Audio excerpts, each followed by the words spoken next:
Je m'appelle Claire Moreau, infirmière à Lyon. Depuis mon enfance, j'ai toujours cru en Dieu. Mais ma foi était tiède, mêlée à un esprit rationnel façonné par la science et la médecine. J'avais grandi dans une famille chrétienne, assisté aux offices, lu la Bible, prié par habitude. Pourtant, quelque chose manquait. Je croyais comprendre la vie et la mort, après tout. Je voyais chaque jour des patients osciller entre ces deux réalités. Mais rien ne m'avait préparé à ce que j'allais vivre cette nuit-là. Une nuit qui a bouleversé tout ce que je pensais savoir. Ce que j'ai vu, ressenti et compris a transformé mon existence à jamais. Ce témoignage n'est pas une simple histoire, c'est une vérité que je ne peux plus garder pour moi. Ce soir-là, après une journée éprouvante à l'hôpital, je rentrais chez moi, épuisée mais soulagée d'avoir enfin du repos.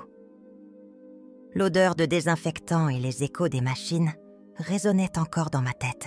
Mon métier m'exposait constamment à la souffrance, et j'avais fini par endurcir mon cœur, me disant que tout cela faisait simplement partie du cycle naturel de la vie. Mais une partie de moi sentait un vide. Je l'ignorais, pensant que c'était juste la fatigue, une surcharge de travail, un stress passager. Pourtant, cette nuit-là, ce vide allait être comblé, mais pas de la manière que j'avais imaginée. Vers minuit, alors que je traversais les rues silencieuses de la ville, une étrange sensation m'envahit. Un frisson glacé remonta le long de ma colonne vertébrale et une peur irrationnelle me saisit. Tout semblait normal autour de moi, mais une voix intérieure me disait de prier, de me méfier. J'ai ignoré cet avertissement, pensant que c'était juste mon imagination. Après tout, je croyais en Dieu, mais je ne vivais pas selon la foi véritable. Ma confiance reposait davantage sur la logique que sur la puissance spirituelle. Et pourtant, quelques instants plus tard, ma vie basculait dans une autre dimension. Ce qui arriva ensuite fut l'expérience la plus troublante et la plus intense de mon existence. Une attaque, une sensation d'être arrachée à mon propre corps, une vision d'un monde invisible que je n'avais jamais soupçonné. J'étais sur le point de découvrir une réalité que la plupart des gens ne perçoivent pas.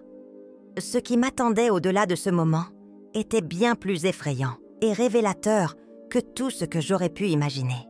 Et c'est là que tout commença. Alors que je marchais dans la nuit, mon cœur s'accéléra sans raison apparente.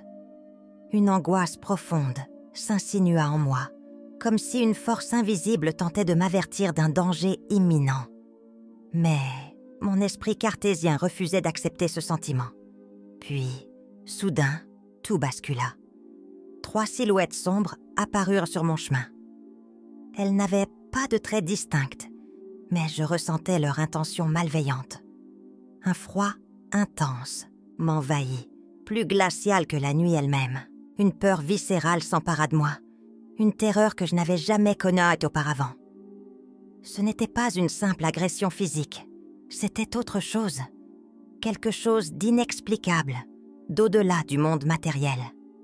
Avant même de pouvoir réagir, je fus projetée au sol avec une force surnaturelle. J'entendais des murmures incompréhensibles, comme une langue inconnue qui résonnait à mes oreilles. Ces murmures n'étaient pas humains. Ils étaient plus profonds, plus anciens. Mon corps ne me répondait plus. Je sentais mes membres s'engourdir, mon souffle se couper. C'est alors que je compris. Ce n'était pas un simple vol ou une attaque ordinaire. C'était une offensive spirituelle. Tout mon être était comme paralysé, pris dans une étreinte invisible qui cherchait à m'arracher toute force. Dans ma détresse, une seule pensée me traversa l'esprit. Jésus-Christ, sauve-moi! Ce n'était pas une prière réfléchie, ni une supplication construite. C'était un cri du cœur, un appel désespéré lancé au plus profond de mon âme. À cet instant, quelque chose changea. Une lumière éclata dans mon esprit. Un éclat, fugace mais intense. Je ne la voyais pas encore de mes yeux, mais je la ressentais en moi, comme si une barrière invisible venait d'être brisée, comme si un voile d'ombre venait d'être déchiré par une puissance infiniment plus grande que les ténèbres qui m'entouraient. Mais avant que cette lumière ne me recouvre entièrement, tout devint noir. Un silence absolu tomba sur moi. Plus de murmures, plus de douleur, plus de peur, juste le vide. Un néant insondable. Était-ce la fin? Était-ce ainsi que tout se terminait? Mon esprit flottait dans l'obscurité, sans attache, sans corps. J'avais perdu la notion du temps, de l'espace. J'étais ailleurs. Un endroit où la logique humaine n'avait plus sa place. Un instant plus tard, ou peut-être une éternité, quelque chose d'inattendu se produisit. Une lumière éclatante surgit devant moi, pure, vivante, indescriptible. Je flottais dans un vide absolu. Le silence était si profond qu'il semblait écraser mon âme. Aucun son, aucun mouvement, juste une obscurité infinie. Pourtant, ce néant n'était pas vide. Il était chargé d'une présence oppressante, d'une force invisible qui m'observait. J'étais consciente, mais privée de tout repère. Mon corps, je ne le sentais plus. Mon souffle, il n'existait plus. Puis, dans ce gouffre insondable, une lumière jaillit. Pas une simple lueur, mais une présence vivante, éclatante, brûlante. Cette lumière n'était pas seulement visible, elle était ressentie, comme si elle pénétrait jusqu'à l'essence de mon être. Une voix puissante, douce et pourtant remplie d'une autorité absolue, m'appela par mon nom. Claire, à cet instant, je sus.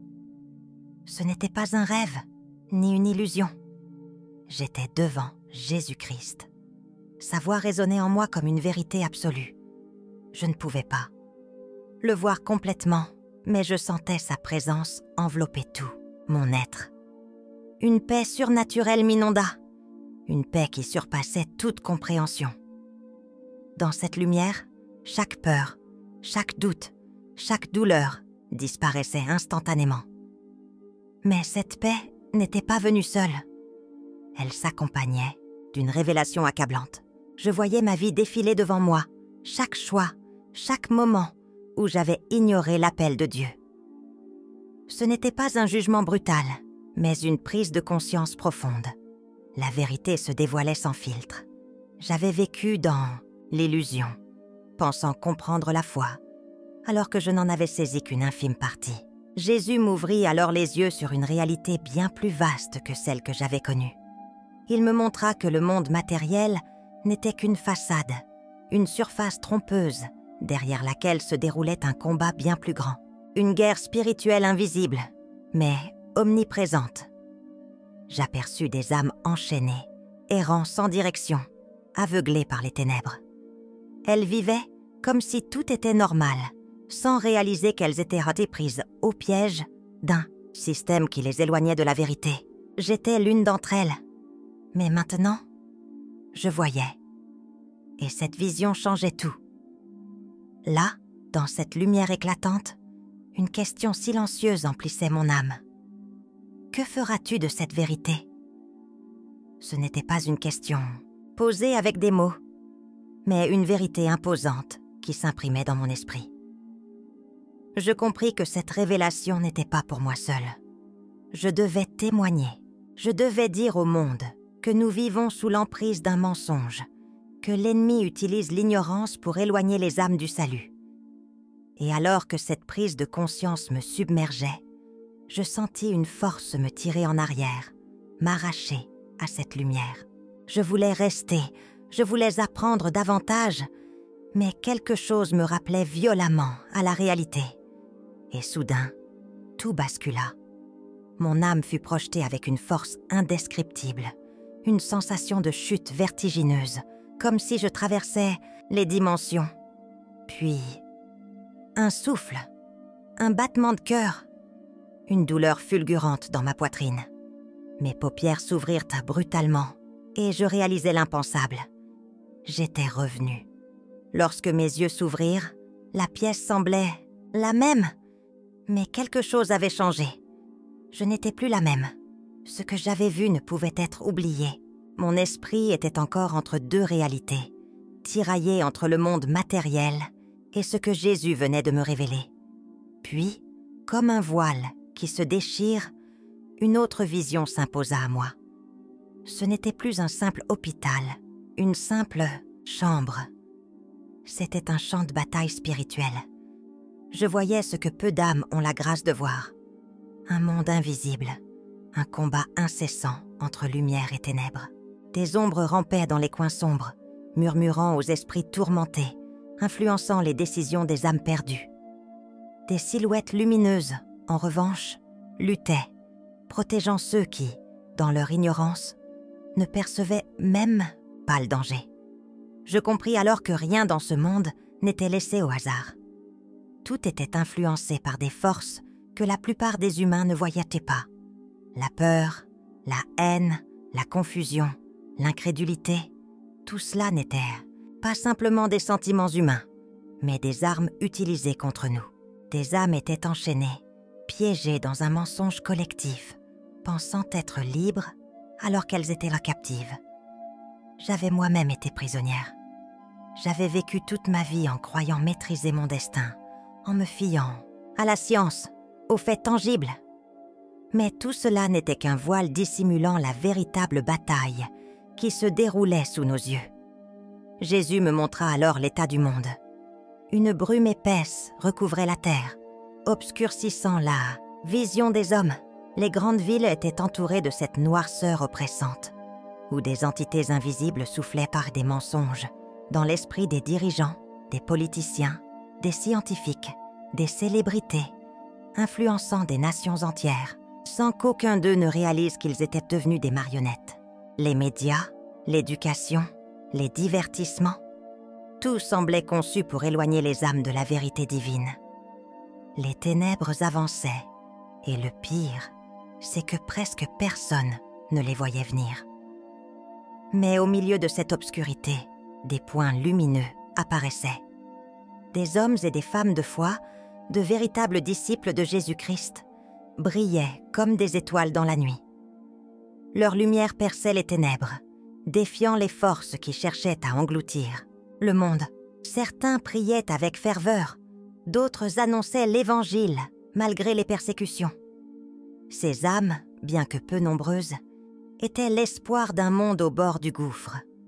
Elles n'étaient pas fortes par elles-mêmes, mais parce que Dieu les fortifiait. Cette vision bouleversa tout ce que je pensais savoir. J'avais cru à un monde régi par des lois naturelles, une réalité gouvernée par la logique et la raison. Mais en un instant, Jésus m'avait ouvert les yeux sur une guerre bien plus ancienne et bien plus vaste que toute bataille humaine. Il ne s'agissait pas simplement d'un combat entre le bien et le mal comme dans les histoires. C'était une lutte pour chaque âme, une guerre où l'ennemi ne se battait pas avec des armes visibles, mais avec la tromperie, la distraction et l'illusion. Et le pire, c'est que la plupart des gens vivaient sans même en avoir conscience. La vision que Jésus me montrait s'intensifiait. Les ténèbres s'épaississaient, recouvrant la terre comme un voile oppressant. Je vis alors quelque chose d'encore plus effrayant. Le monde tel qu'il allait devenir. Ce n'était plus seulement un combat spirituel caché, mais une oppression visible, une transformation radicale de la société. Des foules entières marchaient comme des ombres, suivant aveuglément des ordres dictés par un système oppressif. Les valeurs chrétiennes étaient là moquées, effacées, interdites. Ceux qui refusaient de se conformer étaient isolés, persécutés, réduits au silence. Jésus me montra comment les dirigeants du monde n'étaient pas simplement des hommes puissants, mais des pions contrôlés par des forces invisibles. Des entités maléfiques murmuraient dans leurs esprits, leur donnant des idées, des stratégies, des lois pour détourner les peuples de la vérité divine. Ce qui ressemblait à des décisions politiques ou économiques n'était en réalité qu'un plan bien orchestré pour affaiblir la foi, détruire l'Église et asservir les âmes. Tout semblait orchestré avec une précision diabolique. Puis, au centre de cette obscurité, une figure émergea. Un homme charismatique, aimé par les foules, adoré comme un sauveur du monde. Il promettait la paix, la prospérité, l'unité des nations. Mais ce n'était qu'un masque.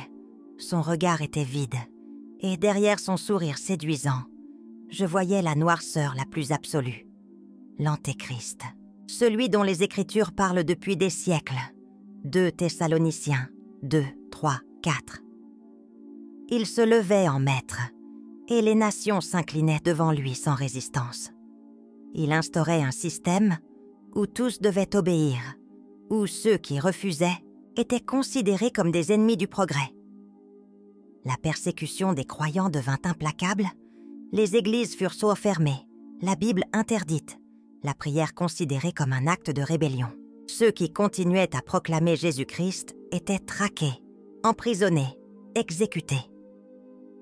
Les médias propagèrent des mensonges, inversant la vérité, faisant passer les disciples du Christ pour des fanatiques dangereux. Le monde célébrait cette nouvelle ère, sans réaliser qu'ils étaient tombés sous l'emprise de l'ennemi. Mais au milieu de ce chaos, une lueur d'espoir subsistait. Un petit reste de fidèles résistait, cachés, mais puissants par la foi. Leur force ne venait pas d'eux-mêmes, mais de Dieu. Ils n'avaient ni armes, ni influence politique, mais leurs prières faisaient trembler les fondations des ténèbres. Ils se rassemblaient en secret, partageaient la parole, soutenaient ceux qui étaient persécutés. Et malgré la terreur qui régnait, Jésus était avec eux. Au milieu de cette oppression grandissante, alors que l'Antéchrist étendait son règne et que le monde sombrait dans l'obscurité, il restait un petit reste, un groupe d'hommes et de femmes, faibles aux yeux du monde, mais puissants par leur foi en Jésus-Christ. Ils n'avaient ni armée, ni richesse, ni statut social. Mais ils possédaient quelque chose que le système en place ne pouvait leur arracher. La présence du Saint-Esprit. Ce n'étaient pas des religieux de façade, mais des disciples véritables, prêts à tout perdre pour rester fidèles à Dieu. Ces croyants ne se cachèrent pas par peur, mais parce qu'ils savaient que leur mission n'était pas encore achevée. Ils se réunissaient en secret, priant dans les maisons, dans les forêts, dans les sous-sols abandonnés. Ils se nourrissaient de la parole, mémorisaient les Écritures, car ils savaient que bientôt, la Bible serait totalement interdite. Leur foi était mise à l'épreuve chaque jour, mais au lieu de faiblir, elle devenait plus forte. Comme au temps des premiers chrétiens sous l'Empire romain, ils savaient que suivre Christ leur coûterait tout, mais ils savaient aussi que leur récompense serait éternelle. Jésus me fit voir comment la persécution ne les détruisait pas, mais les purifiait. Certains étaient capturés, torturés, exécutés, mais jamais leur foi ne vacillait. Le monde les méprisait, les appelait extrémistes, fanatiques, ennemis du progrès. Mais aux yeux du ciel, ils étaient des héros de la foi. Hébreux 11, 36, 38. Je vis des anges les entourer, les fortifier, les protéger. Ils ne cherchaient pas à se défendre par la force humaine, mais par l'intercession, la louange et l'obéissance absolue à Dieu. Et puis, dans cette vision, je vis quelque chose de bouleversant. Des miracles se produisaient parmi eux. Alors que le monde sombrait dans la peur et la confusion, eux vivaient sous une provision surnaturelle. Dieu ouvrait des chemins impossibles, nourrissait les affamés comme il l'avait fait avec Élie au désert. 1 Rois 17, 6. Guérissait les malades sans médecine, révélait des itinéraires sûrs à ceux qui fuyaient la persécution. L'ennemi pensait les écraser, mais ils devenaient ses plus forts. Comme dans l'histoire de Moïse, plus Pharaon les opprimait, plus ils se multipliaient. Exode 1, 12. Leur lumière brillait dans la nuit, attirant ceux qui cherchaient désespérément la vérité. Des âmes qui avaient si cru aux mensonges de l'Antéchrist commençaient à ouvrir les yeux. Certains leaders, autrefois manipulés par les ténèbres, se mettaient à douter. La vérité qu'ils avaient tenté de cacher ne pouvait plus être contenue. Un dernier combat approchait. L'heure de la confrontation ultime était proche, Et c'est alors que Jésus me fit voir l'événement le plus attendu de toute l'histoire de l'humanité. Alors que les ténèbres semblaient avoir englouti toute la terre, une tension invisible remplissait l'air. L'heure était venue. Le monde entier était plongé dans la peur, dans la confusion, dans le chaos total. L'Antéchrist, croyant avoir consolidé son pouvoir, se dressait avec arrogance, proclamant sa suprématie sur l'humanité. Mais soudain, le ciel s'ouvrit. Une lumière éclatante déchira les ténèbres, plus brillante que 1000 soleils. Une trompette retentit, un son si puissant qu'il résonna jusque dans les profondeurs de la terre. Jésus-Christ revenait. Je vis son retour avec mes propres yeux, tel que décrit dans Apocalypse 19, 11, 16. Il venait non plus comme l'agneau sacrifié, mais comme le roi des rois, le seigneur des seigneurs. Il montait un cheval blanc, et son regard était comme une flamme de feu. Une armée céleste l'accompagnait, une multitude d'anges et de saints vêtus de blanc. Le monde entier s'arrêta. Les dirigeants, les puissants, les orgueilleux, qui avaient rejeté son nom, tremblaient là de terreur. Ils avaient cru pouvoir régner sans lui, mais le véritable souverain revenait réclamer son royaume. Les cieux s'embrasèrent et une bataille éclata. Les forces des ténèbres, dirigées par l'Antéchrist, levèrent une armée pour s'opposer au Fils de Dieu. Mais c'était une bataille perdue d'avance. Une seule parole sortie de la bouche de Jésus suffit à terrasser ses ennemis. Comme l'éclair qui fend le ciel, le mal fut anéanti en un instant. Les armées du monde qui avaient suivi l'Antéchrist furent consumées, les puissances démoniaques jetées dans l'abîme. La terre entière fut secouée, et tout ce qui était bâti sur le mensonge s'effondra. Ceux qui avaient gardé la foi, ceux qui avaient été persécutés, ceux qui avaient refusé de plier le genou devant le système de l'Antéchrist, levèrent les yeux et pleurèrent de joie. Leur sauveur était là. Leur fidélité, leur souffrance, leur prière n'avaient pas été vaines. Le roi était venu restaurer son règne, et cette fois, rien ni personne ne pourrait l'arrêter. Il n'y aurait plus de larmes, plus de douleur, plus d'injustice. Les prophéties s'accomplissaient sous mes yeux. Apocalypse 21, 3, 4. Et alors que cette vision atteignait son apogée, je compris une chose essentielle. Ce retour n'était pas une légende, ni une promesse lointaine. Il était réel, imminent. Le monde marche vers cette heure, que les hommes le croient ou non. Jésus revient, et ceux qui ne sont pas prêts seront pris au dépourvu. Ce n'était pas un avertissement vague, mais un cri d'alarme. Nous devons nous préparer. Tout disparut d'un coup. La lumière, la bataille, le ciel ouvert. Je fus projeté en arrière, arraché brutalement de cette vision céleste. Un choc violent secoua mon être, comme si mon âme était aspirée par une force irrésistible. Puis, un souffle. Mon souffle. Mes poumons se remplirent d'air, mon cœur se remit à battre. J'étais de retour. J'ouvris les yeux brusquement, ébloui par la lumière crue des néons au-dessus de moi. Le bruit des machines, le bip incessant, des moniteurs, le murmure des infirmiers autour. J'étais à l'hôpital. Une agitation se fit entendre. Les médecins et les infirmières autour de moi semblaient choqués. L'un d'eux murmura « C'est impossible !» Elle était partie. Je compris alors l'inexplicable. J'avais été cliniquement morte pendant 10 minutes. Aucune activité cardiaque, aucun signe vital. Et pourtant, j'étais revenue. Je ne savais pas comment l'expliquer, mais je savais pourquoi j'étais là. Je n'avais pas simplement survécu. Jésus m'avait renvoyé pour témoigner. Ce que j'avais vu n'était pas une illusion, ni un rêve. C'était la vérité. Mon corps était revenu, mais mon esprit portait encore le poids de cette révélation.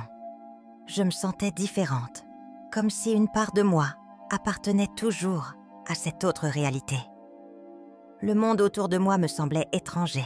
J'entendais les conversations des médecins. Je voyais l'agitation de ma sœur à mon chevet. Mais tout cela me paraissait si insignifiant. J'avais vu la fin. J'avais vu le retour du Christ. Comment pouvais-je continuer à vivre comme avant, comme si rien ne s'était passé? Je devais parler. Lorsque j'essayais d'expliquer à ma sœur ce que j'avais vu, elle me regarda avec incrédulité. « Tu as juste eu une hallucination. C'est normal après un traumatisme. » Mais non, je savais que ce n'était pas une illusion. Chaque détail, chaque parole de Jésus, chaque scène gravée en moi était plus réelle que tout ce que je voyais autour. Le monde ne comprendrait peut-être pas, mais je ne pouvais pas me taire. Alors, je commençai à partager mon témoignage. Certains m'écoutèrent avec émerveillement, d'autres avec scepticisme, mais peu importait. J'avais une mission.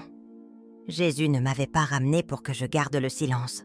Le temps était court, les ténèbres avançaient, le monde devait savoir. Vous avez maintenant entendu mon témoignage. Mais la vraie question est, êtes-vous prêts? Le retour de Jésus-Christ n'est pas une légende, ni un mythe lointain. C'est une réalité imminente. Le monde se précipite vers son destin final, et la bataille spirituelle dont j'ai été témoin est en train de s'intensifier. Ouvrez les yeux tant qu'il est encore temps.